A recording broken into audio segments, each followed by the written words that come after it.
Ready? Go.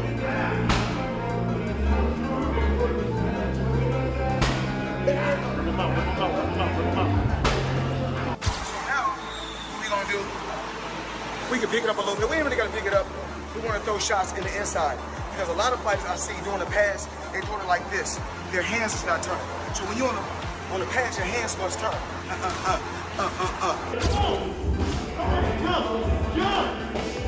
Jumping. There you go, jump. There you go, jump. Come on. As the highly anticipated clash between Jake Paul and Gervonta Davis draws closer, Floyd Mayweather has officially stepped into Tank's camp, turning their preparations into a full-scale operation that's shaking the boxing world. The undefeated legend has been overseeing intense training sessions, blending his trademark precision, speed, and focus into Davis's routine. Every movement in that gym sends one message loud and clear: this is no mere exhibition. Under Mayweather's watchful eye, Davis is locked in, sharpening his arsenal for a war that could redefine his legacy. Good.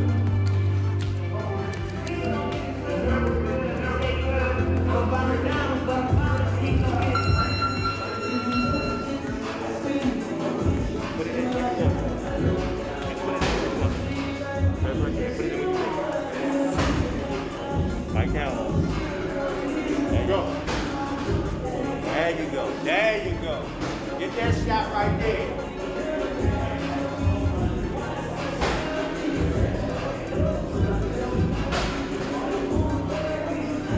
Good, guys. Good. Time. Grab it. There you go. Insiders reveal that Mayweather has been drilling Davis with the same technical mastery that made him one of the greatest defensive fighters ever. With Jake Paul's size posing a serious challenge, Mayweather's approach centers on calculated precision, teaching Davis how to slip, pivot, and counter against taller, heavier opponents. The sessions are grueling and deliberate, mastering body angles, timing counters, and using inside power shots to break down bigger men. These are the very skills that helped Floyd neutralize size disadvantages throughout his career, and now, they're being passed directly to Tank. Okay, wow. You said you can't just shoot it and then bring it back and be like this. You gotta throw some squat to it. If you do like this, you up for boom, boom. So you gotta be a squat. So right here, boom, boom, pop, everything short. So you're still short. He see it, he'll see it, and place it down there. Slide out, anyway. Floyd Mayweather's success was never just about raw talent, it was the product of relentless discipline. Those who've watched him train know his mantra: outwork everyone. That same mindset now defines Davis's camp. Every drill, every sparring round carries Mayweather's fingerprints. Tank's precision, defense, and counter-punching are being sharpened to surgical levels. Mayweather's philosophy is simple: fundamentals win fights, and he's ensuring Davis absorbs that truth before stepping in the ring with Jake Paul. That's so above and beyond what other people do. Even with him having $180 million guaranteed purse on Saturday night, he trains like he's broke. No joke. He trains like he don't have a dollar, like it's no tomorrow. And now I understand why you can put the cap on him and call him TBE. The only person who's been able to do like that is Floyd Mayweather. He's the only guy who's been able to just be balling out of control, constantly flashing money, $1 million watches, a fleet of super expensive cars, and still fucks everybody up. The thing about Floyd is he never lost his discipline. Floyd would famously run home from the nightclub. So he would go out in Vegas, he'd be partying, it looked like he's partying, he's drinking water, and then he would have his driver drive, and with his pants on, jeans on, he would jog. For Davis, training against bigger fighters has always been a badge of honor. He believes that pressure creates diamonds. Facing stronger, heavier opponents forces him to adapt, to use speed, timing, and control instead of brute force. Over the years, this method has shaped him into one of the most composed fighters under pressure. Against Jake Paul, that experience could prove vital. Tank's ability to stay calm in the chaos and turn an opponent's size into a weakness may be the deciding factor on fight night. Wake up. Do it. Put it on his ass.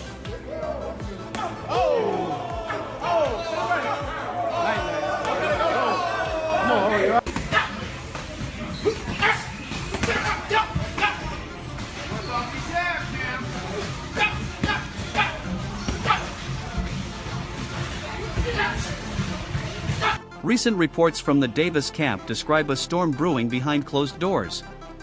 Sparring partners, all taller, heavier men, have reportedly struggled to withstand Tank's body shots and counters. Eyewitnesses claim one large partner was nearly floored after being backed into the ropes by a perfectly timed punch. These sessions aren't for show, they're stress tests designed to push Davis's power, timing, and endurance against real physical pressure. According to insiders, Tank is dismantling giants one round at a time. Gervonta Davis knocked out heavyweight in brutal sparring session, and it just makes me think. You're willing to go spar with heavyweights, but you're not willing to go fight people that you should be fighting. You know what I mean? You're fighting Lamont Roach. The sparring partners was like, man, I was about to spar Tank. He was sparring this big boy, a heavyweight boy. And Tank hit him so hard, he was on the ropes like this, hanging. I thought he died. I was like, man, I hope you don't do this stuff to me. When Davis asked to confirm whether it was true, the WBA lightweight champion said, stuff be happening.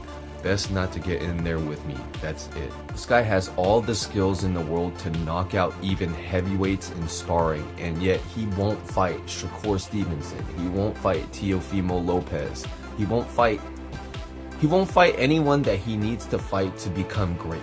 He's fighting Frank Martin and Lamont Roach. You know what I mean? It's just truly crazy. But hey, it's his career. If he wants to just make money, the easiest money that he can without fighting the hardest company. Meanwhile, Jake Paul's camp has also leveled up. Determined to meet Davis's explosiveness, Paul has brought in elite sparring partners, including Shakur Stevenson, a master technician and defensive genius. The goal is clear: enhance speed, improve footwork, and refine ring IQ. Paul admitted he's shedding muscle mass to become quicker, lighter, and more reactive, focusing on agility rather than brute strength. With Stevenson guiding him, Paul hopes to replicate the rhythm and sharpness of top-tier boxers like Davis, ensuring he's not outpaced when the bell rings. Keeping me up at night.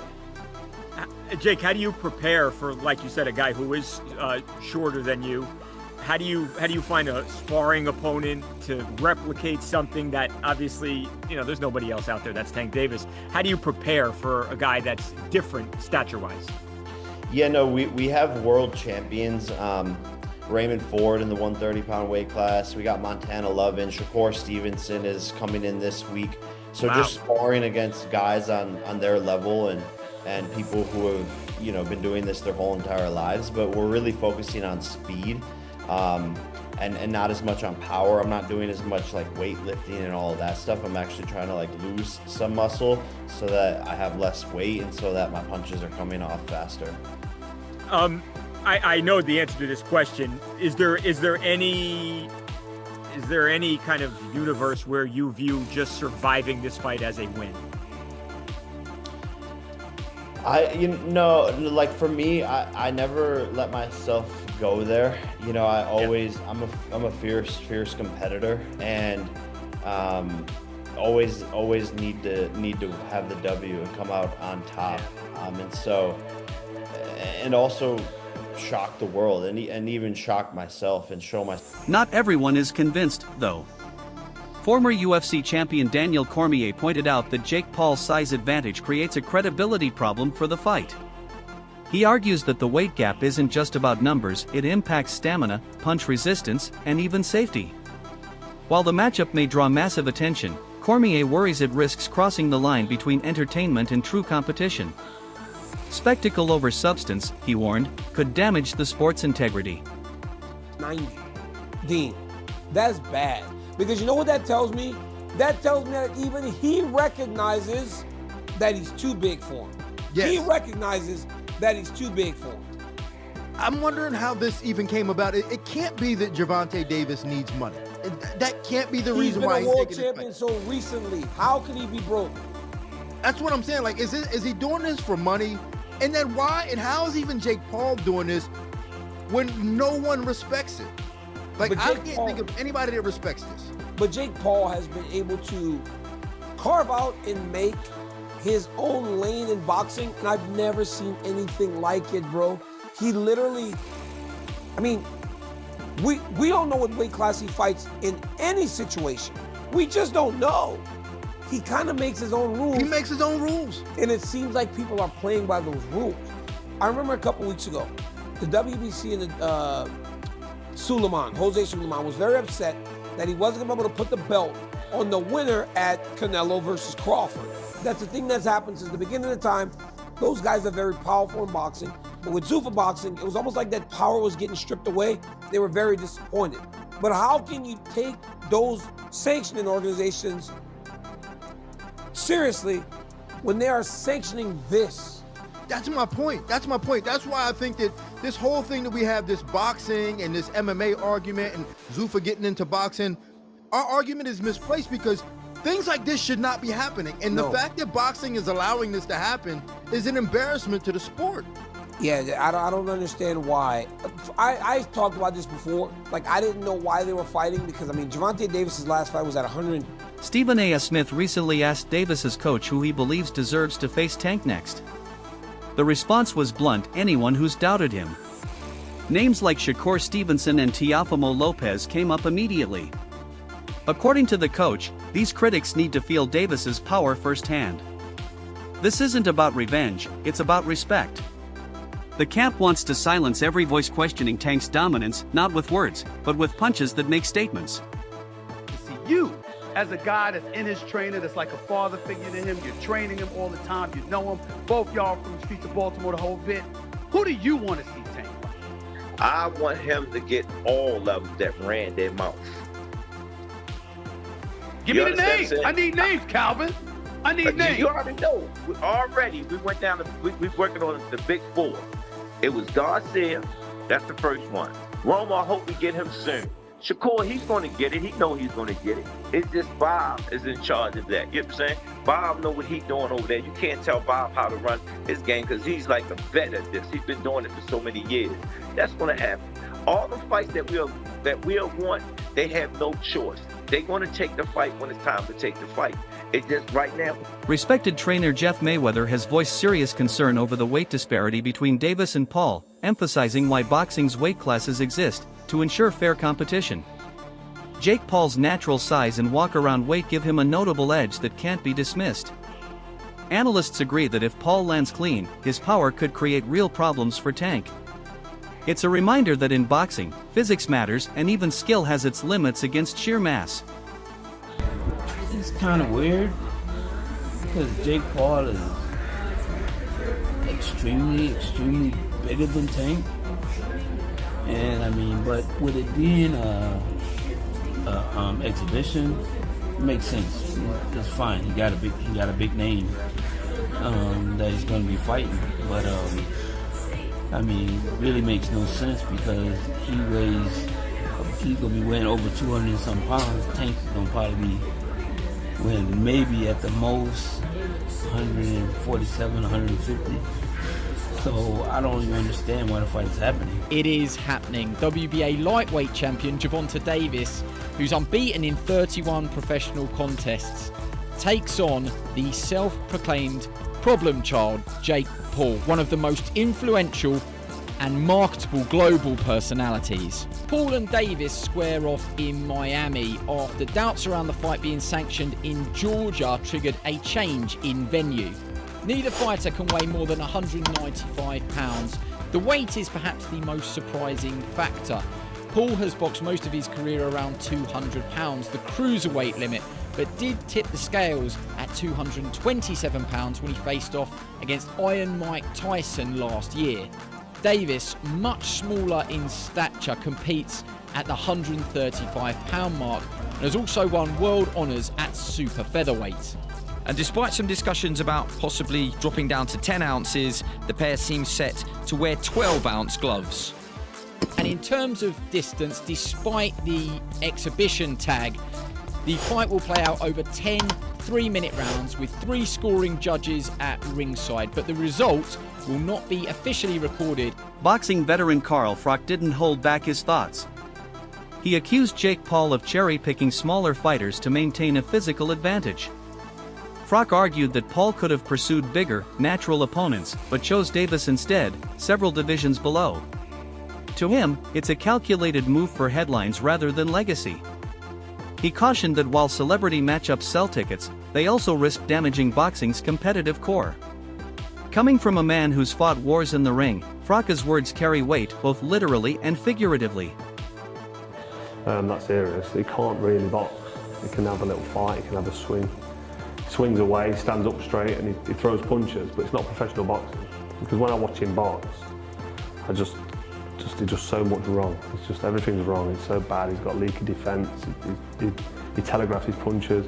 Like, you put him in with someone his own size, it was a professional. It's a mismatch, and you'll see that if he ends up fighting somebody. Tommy Fury, bless him, he's a pro boxer, but he's inexperienced. He's got no amateur pedigree.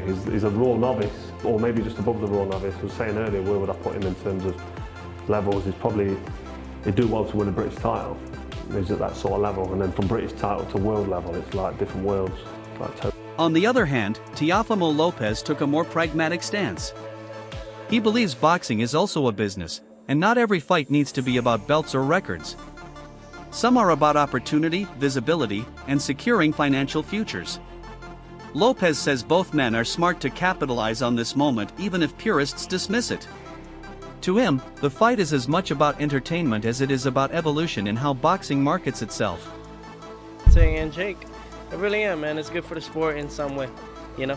So a heavyweight versus a lightweight. Yeah. You got a fly hit me, yeah. A heavyweight versus a lightweight. How's this gonna work?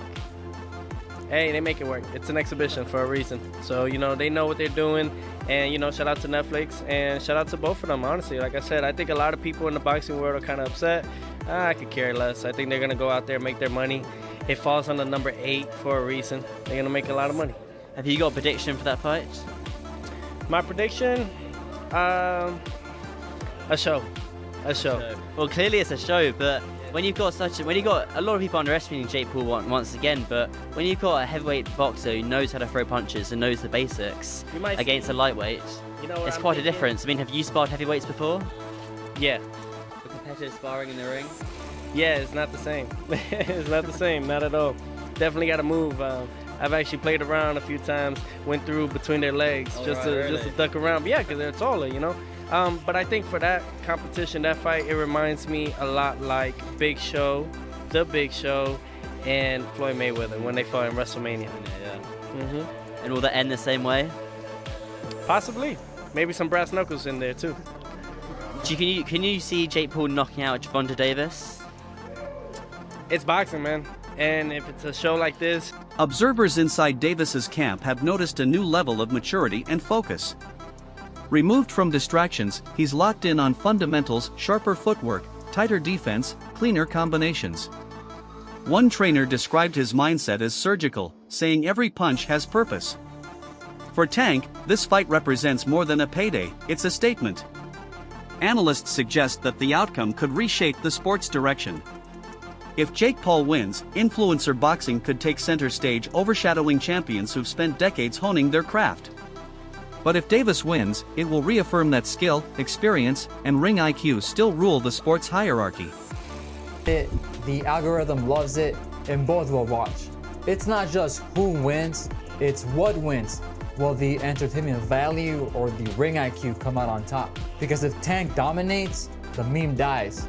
Jake Paul survives or hits it big, we see new rules are going to be written in real time. Me, you, maybe everyone at some point has been that bigger guy, thinking that I'll just bully him. Jab, slip, liver shot, sent me down real nicely. Size helped until it didn't. All I'm saying is, let's not dismiss something because it looks weird. Many fights get decided by the details. Feet before fists, timing before muscle, discipline before clout. Look, Tank wins if he stays Tank. He's built on patience, traps, explosive counters. That's hell for a tall guy who gets eager. And so the question remains, will technical mastery and experience overcome raw size and spectacle? Or will Jake Paul's physical edge prove too much to handle? Let us know what you think. Will skill prevail, or does power rewrite the script this time?